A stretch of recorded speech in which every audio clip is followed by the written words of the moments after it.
All right, before takeoff checklist, autopilot. Test. Most Americans can't get high-speed fiber connections like that. But at some schools, for instance, like the pilot training program at Utah Valley State College, you can experience internet speeds 10 to 20 times faster than what's available in most U.S. homes. 100 above. 100. And runway is in sight. Runway in sight. If you had a connection like this, you could learn to fly, study a foreign language, tutor a child, or mentor a student online. Fiber optic networks could revolutionize how we learn. They could also change our democracy for the better. For example, you could go online to participate in a town council meeting, not just listening and watching high-quality video, but actually participating, joining in, asking questions, so that everybody who's actually at the meeting could see and hear you. In Asia and across Europe, governments and private firms have already started using fiber to connect homes to that information superhighway. And the price is right. While most Americans pay around $40 a month to connect over old-fashioned copper wire, which runs at about 1 megabit per second. In Korea and Japan, you can get 100 megabit services in both directions for about $40. That's 100 times as fast for the same price. The U.S. had a chance to start building internet connections like that back in the early 1990s. It was actually, Al Gore may not have invented the internet, but he really was a proselytizer for new fiber optic networks. That was 1992, 93 timeframe. And essentially, all the phone companies then basically said, we'll step up to the plate and we'll do this wiring plan. None of it ever happened. Kushnick and his colleague Tom Allibone are telecommunications muckrakers who call themselves Teletruth. They're in the process of filing lawsuits against several regional phone companies. They allege that the Baby Bells promised fiber optic connections nationwide, but didn't deliver. By the year 2006, our research shows that 86 million households should have been wired with fiber, i.e. the majority of the United States. Had they just kept the eye on the ball and done this work, America would not be in the situation we are in today, which is inferior services for high costs. Why didn't the network get built? I mean, they made all these promises. It sounded like it really was the information superhighway that we heard about in the 90s. Why didn't it get built? The reason why it didn't get built is because none of the regulators stepped up to the plate and held the phone companies accountable. Phone companies are regulated in part by the states. Kushnick and Allibone say that back in the 90s, the phone companies made an offer. They'd invest billions to build fiber optic networks if states let them take large tax deductions and raise the price of basic services. Call waiting, call forwarding, caller ID cost about a penny to offer. They charge $5.30. All of that is profit now. Under the old regime, they would have to return all the extra money. They wouldn't be allowed to keep these profits.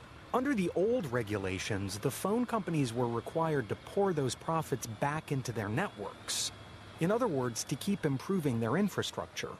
Phone companies historically were regulated as a public utility, and the format or the type of accounting system that was utilized in the public utility industry was something called rate of return. One of the reasons or ways to promote competition was to do away with rate of return regulations and give the phone companies the ability to make unlimited profits. That's really what it was all about. You ask people, did I ever pay for a fiber optic network? They go, well, I don't know. And the answer is, well, you paid for it, you don't even remember it. And the regulators, even though it's on the books, a lot of the regulators, I hate to say this, but basically they're too close and cozy with the phone companies. The regulators he's talking about are state utility commissioners. They were supposed to make sure the phone companies kept their promise to connect millions of Americans to the information superhighway at 45 megabits per second. In New Jersey, for example, the phone company promised 5 million of those connections by last year. Right now, today, how many homes in New Jersey actually can get this kind of 45 megabit service? Well, actually, zero. I mean, nobody can get 45 megabit. It doesn't exist. I mean, it's absolutely zero. The only thing that comes close is in a commercial type of environment, for very specialized types of applications. But there's no such thing in a residential consumer marketplace. According to Teletruth, phone companies took $25 billion in tax write-offs while revenues soared 128%. But they didn't build the fiber network they promised. So with all this cash cow, what do you do with the money? They should have said, why don't we build the best network we can, and therefore it'll basically, the infrastructure, and basically make our infrastructure the best in the world. And they didn't do that. They basically took the money and ran. When we began our reporting, my colleagues Peter Bull and Rick Carr wanted to call this story David versus Goliath. They were struck by the fact that after the phone companies failed to build the information superhighway they had promised, several towns and cities across the country took matters into their own hands and decided to build their own fiber optic networks. That has landed almost every one of them in a David versus Goliath battle, as phone and cable giants push back, determined to outlaw what they call unfair competition from municipalities. For a case study, Peter and Rick traveled to Lafayette, Louisiana, the heart of Cajun country. We have an out-migration problem with our young people from Louisiana, and I felt it was time for politicians to quit talking and do something. Something like building every home and business in town its own fiber optic connection to the information superhighway. We see telecommunications in the way of internet, in the way of fiber connectivity, as something that should be available to everyone. Just like water, sewer, electricity, telephone. I mean, it all falls into that same lump. I think this is a tremendous opportunity for small business and to attract business here. Lafayette's phone company, Bell South, and its cable company, Cox Communications, told residents that they'd have to wait a decade or longer for better internet connections, like the ones they take for granted in Tokyo. Up until recently, the majority of the parish only had one-way communication on their cable, so they could download information. However, but to be able to send any information, they had to be able to connect through a phone modem. If we didn't do it, this community would not get it for 20 or 30 years, who knows? And what's your name? Joey Durrell is the city parish president of Lafayette. He calls himself a progressive Republican who sees no reason why local government shouldn't provide services that the private sector won't. You know, there are things that are going to be available 3 or 4 or 5 years from now that nobody has even thought about yet. And that's going to happen. And Lafayette will be uniquely positioned to take advantage of that, unlike most of the country.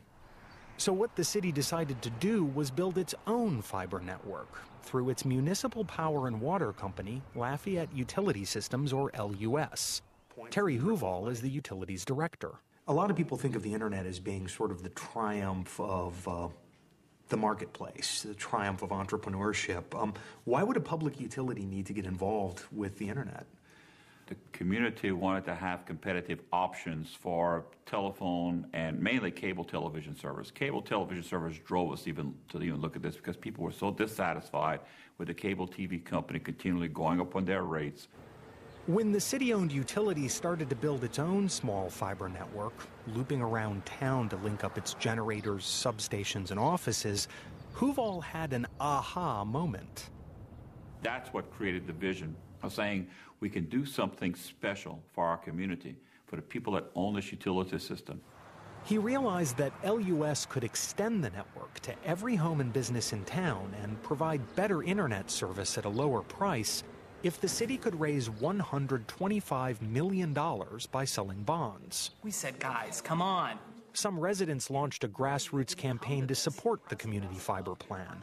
They called themselves Lafayette Coming Together, and they got together at a local restaurant to tell us about their unusual coalition. I'll repeat this till the day I die. Can't nobody else compete against corporate America but government. And when I saw the government willing to take a stand in regards to helping the people of this community, I said, I'm getting on board this train. We have a mix in this room of Democrats and Republicans. I'm definitely on the conservative side. This is not a traditional place for conservatives or Republicans to be. Last time we were here, somebody made an analogy to roads and said, you know, we expect that the government is going to build roads because that's essential to commerce, and this is akin to that. That's another reason I think conservatives have been able to come over to support this effort. It's infrastructure, and that's one of the things that we look to our government to provide.